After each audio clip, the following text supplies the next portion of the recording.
Alors ils se fatiguent. Parfois je suis surpris quand je les entends parler à la télévision. Des gens qui sont maintenant membres de gouvernement, ils parlent comme s'ils étaient encore des chefs de guerre d'une rébellion. Il n'y a que la haine, les menaces, les intimidations dans leur bouche. Et ils parlent comme si c'est eux qui avaient gagné une guerre ici. Ils n'ont rien gagné comme guerre ici, ils n'ont qu'à le savoir. Et ils le savent. Si c'était eux là, avec leur petit gris-gris là, ils peuvent gagner guerre avec ça. Mais Kone Zakaria, qui avait les fétiches des cheveux jusque dans ses pieds, et qui était le président des Dozo, il est rentré la nuit du 18 au 19 chez moi. Ils ont envoyé Watao chez Bogadoudou pour le tuer, et ils ont envoyé Kone Zakaria chez moi pour me tuer. Il est rentré dans ma maison à 3h10. Son fétiche est gâté. Oui, parce que quand même, derrière le village, il y a un village.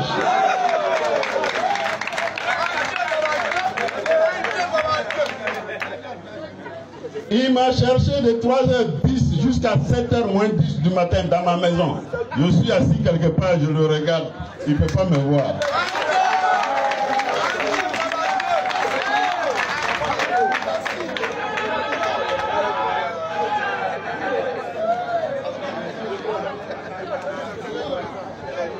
Quand ils parlent, ils font comme si c'est eux les guerriers, ils connaissent la guerre, ils peuvent faire la guerre, hein, et ils menacent les gens.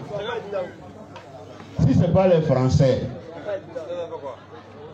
qui sont venus avec leurs hélicoptères pour bombarder nos soldats, pour bombarder la maison de Gbagbo, pour nous bombarder à Bouaké, pour casser nos avions, et là ils peuvent gagner guerre ici.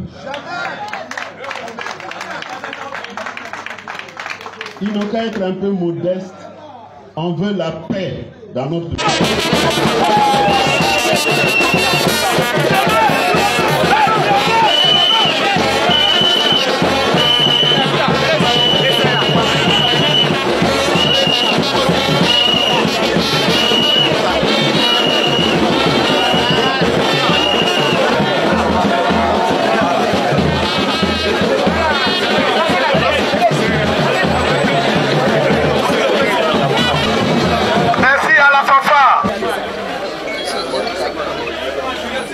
Monsieur le préfet de région,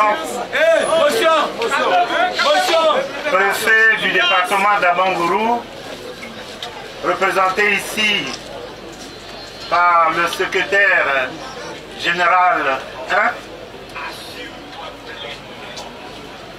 1, avant de délivrer le contenu de notre motion, je vais tenir des propos liminaires. Merci, Monsieur le secrétaire général, pour votre accueil. Traduisez à Monsieur le préfet de région notre infinie gratitude pour avoir facilité cette rencontre. Je voudrais d'abord vous présenter les éminentes personnalités du PDCI RDA qui nous ont fait l'honneur de participer à cette marche pacifique de l'indénié Guablin. Contre l'exclusion, contre la radiation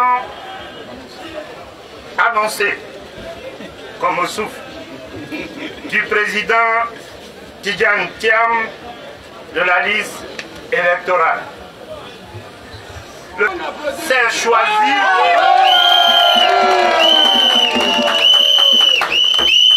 Le président Thiam est le président que le PDCI RDA s'est choisi librement et souverainement pour présider aux destinées de cette grande formation politique de notre pays.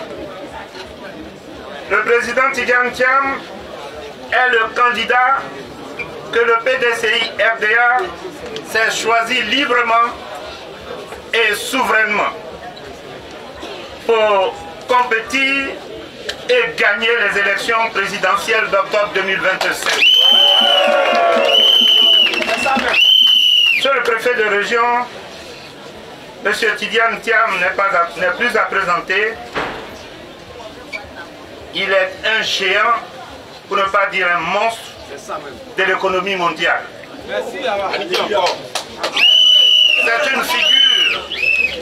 C'est une figure mondiale de la banque et de l'assurance. Il fait, et il a toujours fait, notre fierté.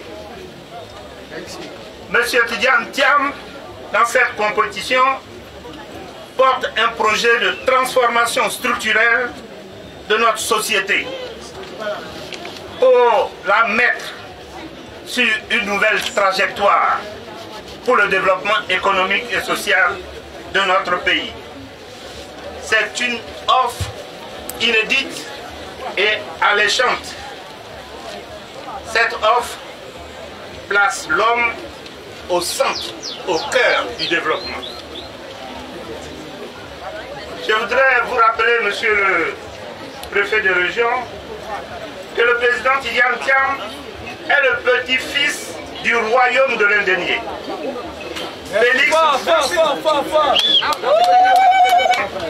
est le petit-fils du royaume de l'Indénié.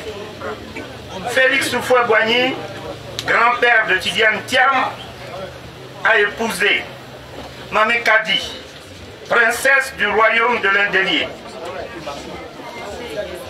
Le président Tidiane Thiam est par conséquent petit-fils du royaume de l'Indénié.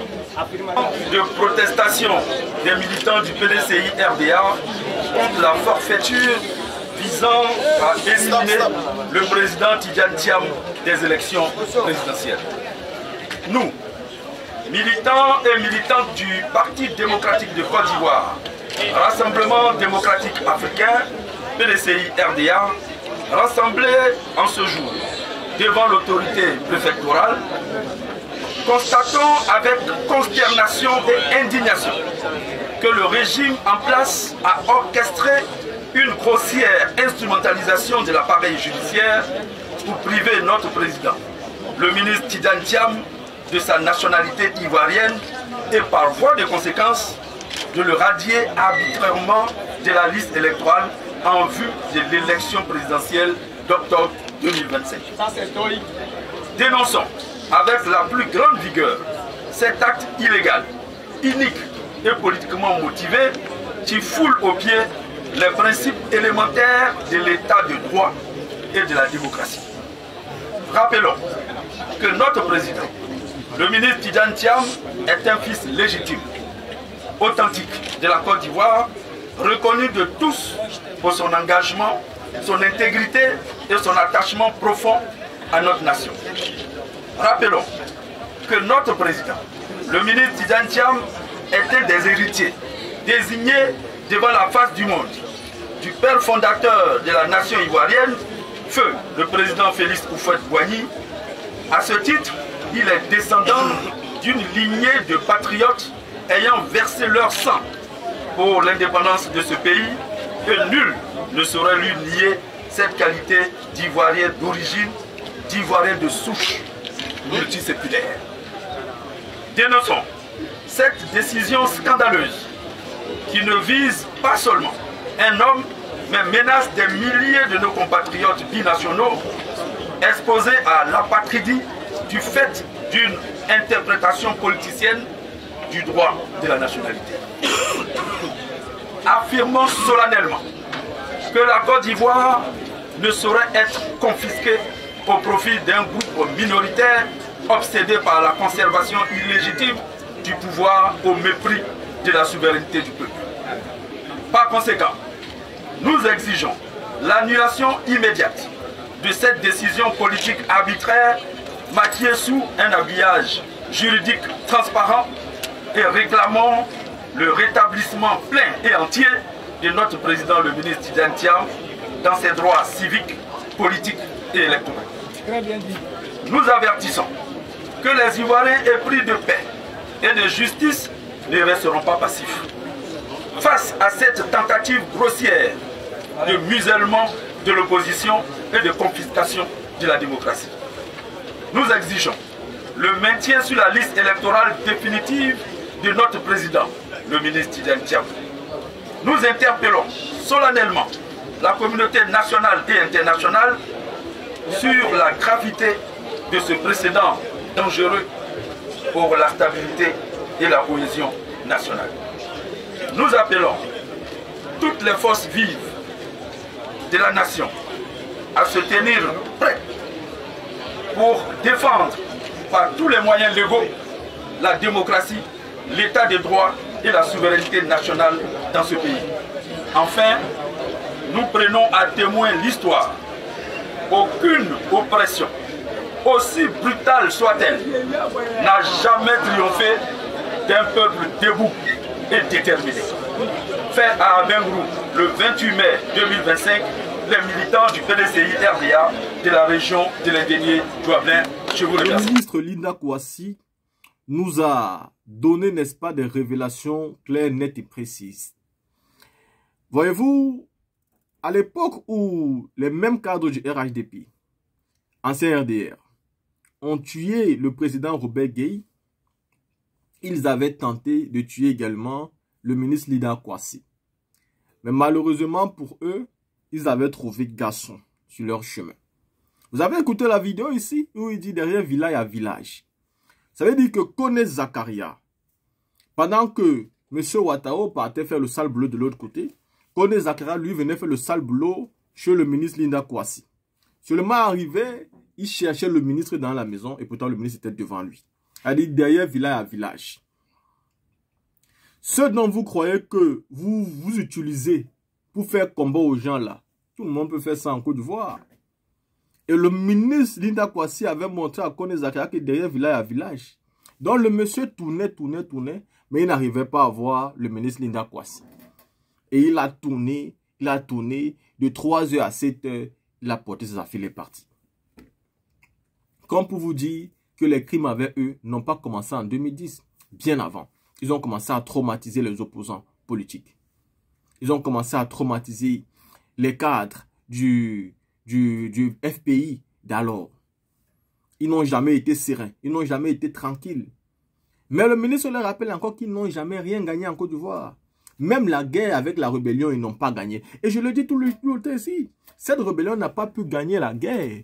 Pour arrêter le président Laurent Gbagbo, il fallait spécialement que la France, via son armée, vienne bombarder la résidence présidentielle. Ça devait même être une honte pour le régime RDR.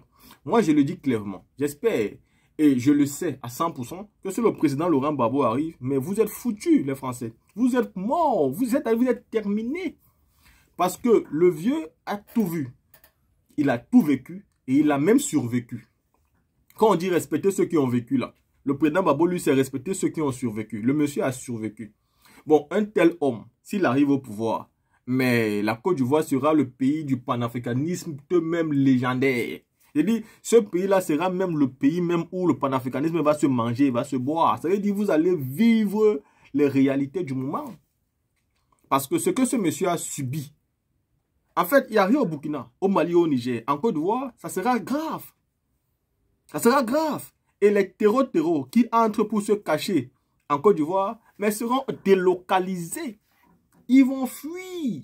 Ils vont disparaître. Voilà pourquoi l'élection qui arrive en octobre ne sera plus une élection facile. La France, les États-Unis, ils vont tout faire pour que M. Ouattara reste. Donc si le peuple n'est pas déterminé, on perdra ce combat. Ce n'est pas la blague. La France et les États-Unis d'Amérique ne sont pas prêts à accepter ce qui va se passer en Côte d'Ivoire. Ils sont prêts à tout pour que le régime ne change pas. Parce que si le régime change, surtout que ça part dans les mains du président Laurent Gbagbo, mais ils seront foutus dehors. Les bases militaires vont sauter. Le franc CFA sera effectif. Ça ne sera plus un débat. Ça ne sera plus un débat. Donc, cette vidéo du ministre Linda Kouassi nous rappelle d'abord les fondamentaux du RDR, qui sont la violence, la guerre, quand on n'a pas le pouvoir. Et quand on a le pouvoir, on fait croire aux gens que ce n'est pas bon de faire ci ou ça pour prendre le pouvoir. Pourtant, c'est toute notre histoire qui est là. À côté, j'ai voulu vous rajouter la vidéo du PDC RDA. Les manifestations éclatées. Le PDC ne s'amuse pas. Ils sont en train de manifester tous les jours pour qu'on comprenne, pour que la pression monte. Mais aussi, il faut dire ici, la team, il y a quelque chose de très important sur l'affaire, la liste électorale qui va devenir définitive, qui va sortir le 4. Voyez-vous, la liste électorale définitive devait sortir en réalité le 20 juin. Et illico presto, tout a changé. On nous dit qu'elle va sortir le 4. Mais en réalité, elle cache quelque chose pour ceux qui sont très intelligents et qui ont une longue vision. Le régime d'Alassane Ouattara a son congrès entre le 21 et le 22 juin. Et la liste définitive devait sortir le 20 juin. Pourquoi on a décalé ça au 4? Pourquoi Koulibaly Kubier n'a pas voulu faire sortir ça le 20, sachant très bien que le 21 et le 22, il y a le régime et il y a le congrès du RHDP. En réalité, il aide son parti à partir dans son congrès sans petit problème en fait. Il sait que si cette liste-là sort entre le 20 juin, automatiquement, le congrès du RHDP n'aura plus de ferveur. Le congrès du RHDP ne sera plus intéressant. Le congrès du RHDP ne va intéresser personne parce que tout le monde serait intéressé par la liste électorale. Pour que ce congrès puisse être intéressant, il faut faire sortir la liste le 4. Les laissant comme ça 2 semaines à 3 semaines de marche pour tuer le problème du congrès, de la liste électorale et laisser les gens se concentrer sur le congrès du régime. C'est la preuve que c'est son parti politique. Parce qu'en réalité, cette liste-là devait sortir le 20 juin. Il y a des gens qui vont venir féliciter, c'est bien de sortir rapidement. Tous cela sont les sous-traitants du régime. Ne vous laissez pas distraire. Si cette liste n'est pas sortie le 20, c'est tout simplement pour aider le RHDP à aller dans son congrès. Si c'est l'opposition qui avait le congrès le 20, Wallahi Billahi qui n'allait pas accepter de sortir cette liste-là le 4. Ils allaient laisser ça jusqu'au 20. Ici encore, on veut aider le régime RDR. Mais je sais que le PPACI va nous sortir une tribune pour déconstruire tout ce qui va se faire dans leur affaire de liste électorale.